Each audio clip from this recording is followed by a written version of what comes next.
Thanks, Mr. Chairman.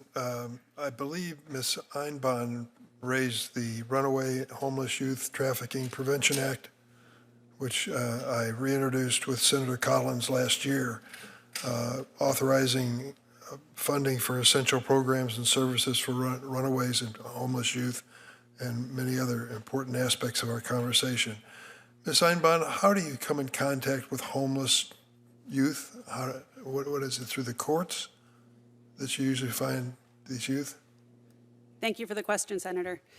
We find young people facing homelessness in all sorts of ways. Some come straight to our door. Some do come to us through the courts. Some come from referrals, from law enforcement before an arrest, from service providers locally, from all over the country sometimes when young people are looking for a path to safety. So what percentage of those homeless youth do you think you serve, and what would be the universe we should be serving? Last year at Covenant House, New Jersey, we reached 2,373 young people. We served nearly 1,000 of those individuals with direct services and nearly 500 with actual housing, nights of housing at one of the sites that we maintain. It is a drop in the bucket for just the state of New Jersey, where we have a low inventory and high housing cost state. The need for more housing is absolutely essential in our state and across the country. The occurrence of homelessness is much more vast. We participate in an annual point-in-time count in the state of New Jersey in January. The numbers this year were higher than they've ever been, a double-digit increase over the years before. It is an absolute crisis, and we need more services to support. Could you give me the 2 or 3 largest categories of homeless youth? Well, one category is survivors of human trafficking, actually. And so at Covenant House, New Jersey, we see 10 to 12% of the young people we serve annually who we've screened and then identified as having survived human trafficking at some point during their lifespan before they've arrived at our doorstep. We serve primarily 18 to 21-year-olds, so many of those were survivors of human trafficking. Other young people have been pushed out of their homes when they turn 18 and have no place else to go. And of course, many young people have former experiences in foster care. They've aged out of foster care. Approximately 40% of the young people we serve have had some experience in foster care. What percentage do you think deal with sexual identity when they're forced out of their homes? We collect information regarding sexual orientation, a self-reported number at intake, and that number hovers around 20% in New Jersey. Make sure I understand the 20% of the total. Is that what you're saying? That's correct. Ms. Fafa, I've heard maybe you before, or at least your message before, that part of the problem is that law enforcement ends up pointing to the victim for their activity rather than the perpetrator.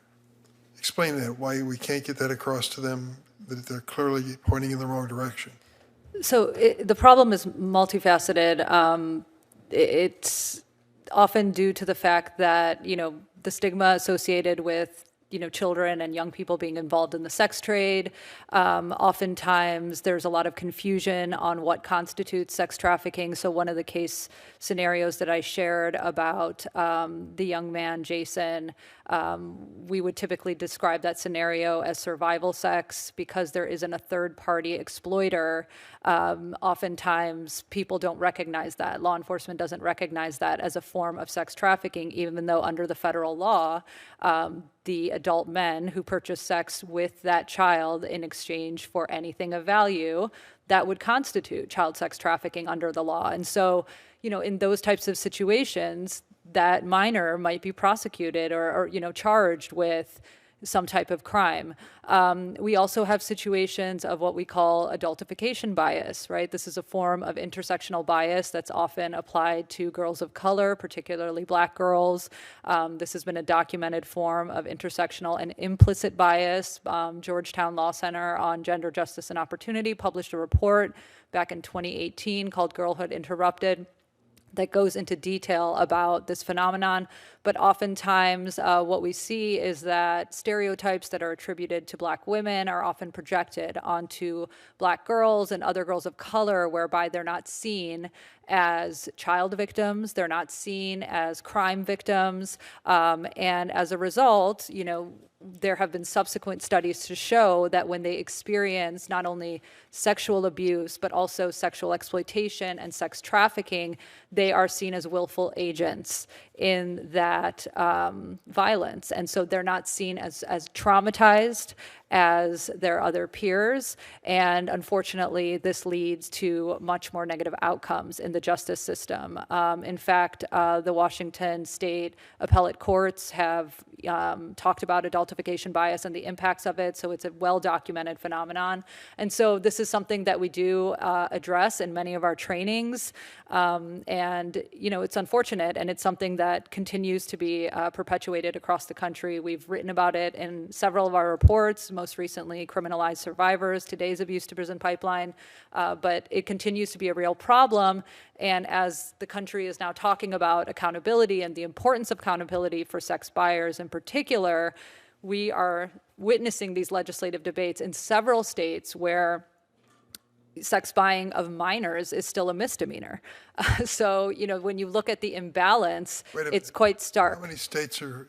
So California last year, we had quite a tumultuous debate around this. And right now, New York State, we are in the process of carrying a bill right now that would make it a felony to buy sex from 15 to 17-year-olds. It's currently a misdemeanor.